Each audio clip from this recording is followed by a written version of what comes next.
Hello good morning साथीहरू। हामी 4 बजे उठेर मेकअप गरिरहेको थियौँ किनकि अब हामी रानीमहल घुम्नलाई रेडी भइरहेको थियौँ। हाम्रो दाइले हामीलाई छोड्न जानुभएको छ हाम्रो कम्पनीमा। हामी एकदम खुसीले एक्साइटेड दाँत देखाउँदै हामी पुगिसकेछौँ आफ्नो कम्पनी। सबै साथीहरूले कुरिरहेको थियौँ। त्यति बेलासम्म मैले सोचेँ हजुरलाई आफ्नो कम्पनीको गार्डन देखाऊँ। म पहिला पनि एउटा भिडियो पोस्ट गरेको थिएँ कि हजुरलाई म गार्डनको भ्यू देखाउँछु भनेर, तर दाइले गाली गरिराख्नु भएको थियो। धेरै फोटो भिडियो बनाउन मिल्दैन, तर पनि मैले सानो क्लिपहरू जोडेँ।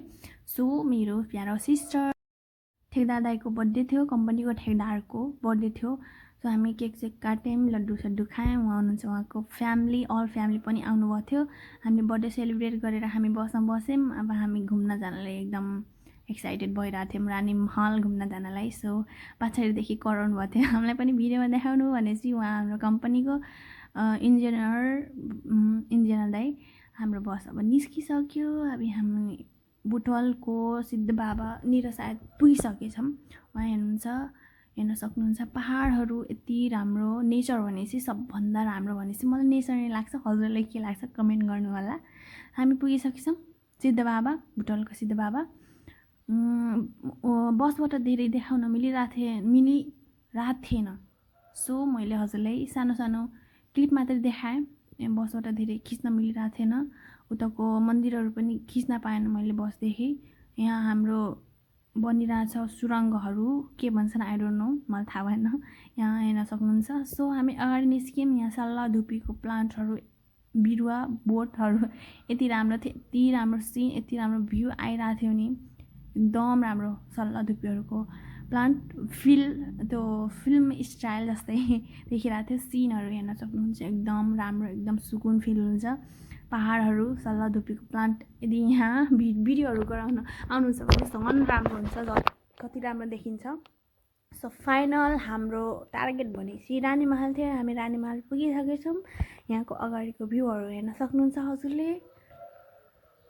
फाइनली बसमा भोमिट गर्दै, हालत खराब गर्दै फाइनली हामी 4 घन्टा पछि रानीमहल आइपुग्यो। हजुरहरूले हेर्न सक्नुहुन्छ राम्रोसँग। हाम्रो देशको सम्पत्ति नै भनौँ, देशको प्रोपर्टी। फाइनली हामी बिहानैदेखि कुरिरहेको ठाउँ हामी आइपुगिसकेछौँ। हाम्रो देशको राजाले आफ्नो रानीको लागि बनाउनु भएको महल भनेपछि हेर्न सक्नुहुन्छ। यति राम्रो, यति राम्रो महल भनेकै महलै हो। हेर्न सक्नुहुन्छ, सब वाइट थियो।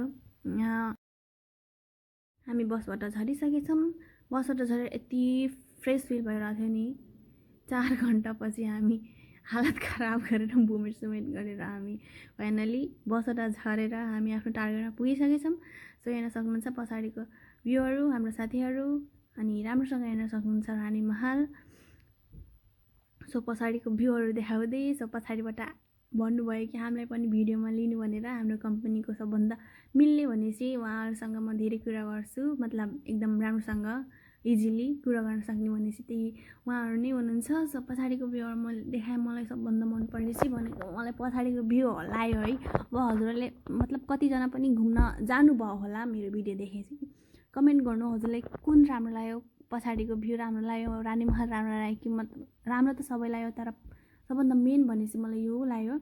हजुरहरूले बोटिङ पनि गर्न सक्नुहुन्छ, डुङ्गाहरू पनि छ एभाइलेबल। सो हामी तल धेरै भिडियो नगराएर हामी मेन टार्गेटमा हेर्न पुग्यौँ माथि। माथिबाट नि हेर्न सक्नुहुन्छ हजुरहरूले, यति राम्रो भ्यू आइरहेको थियो। यी झुलुङ्गे पुलहरू पनि छ, त्यहाँदेखि हेर्न सक्नुहुन्छ। सो सानो सानो भिडियोहरू खिच्दै दिदीले भन्नुभएको थियो भिडियोहरू पनि गराउनु मेरो भनेर। दिदीको पनि भिडियो एड गर्दैछु सानो सानो। सो हेर्न सक्नुहुन्छ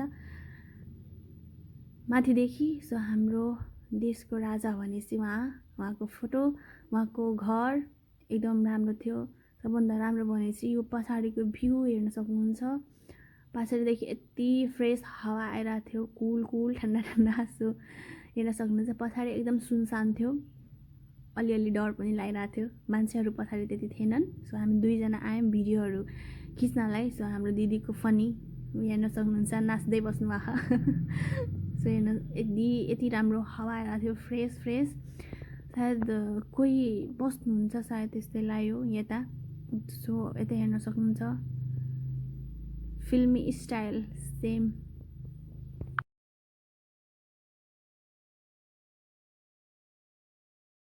फाइन एकदम मेन ब्युटिफुल भ्यू हजुरलाई देखाउँदैछु।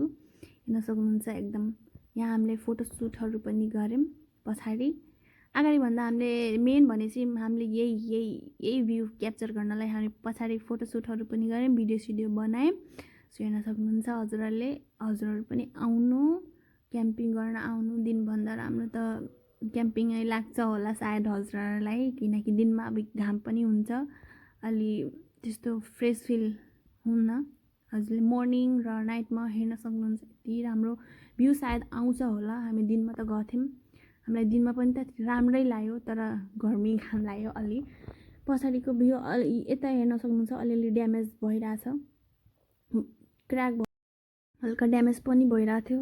सो पछाडिको भ्यूहरू पनि देखाइसकेपछि मैले हजुरलाई अगाडिको भ्यूहरू पनि देखाउँछु। एकदम राम्रो थियो, फुलहरू रोपेको फुलबारी जस्तै यति राम्रो लागिरहेको थियो। सो यति धेरै मान्छेहरू आउनुभएको थियो घुम्न टाढादेखि, हजुरलाई मैले देखाउँदै अब हामी घरको लागि निस्क्यौँ। यहाँ हुनुहुन्छ यहाँ श्रीनगर डाँडा। मेरो युट्युब च्यानललाई सब्सक्राइब गरिदिनु होला। By by.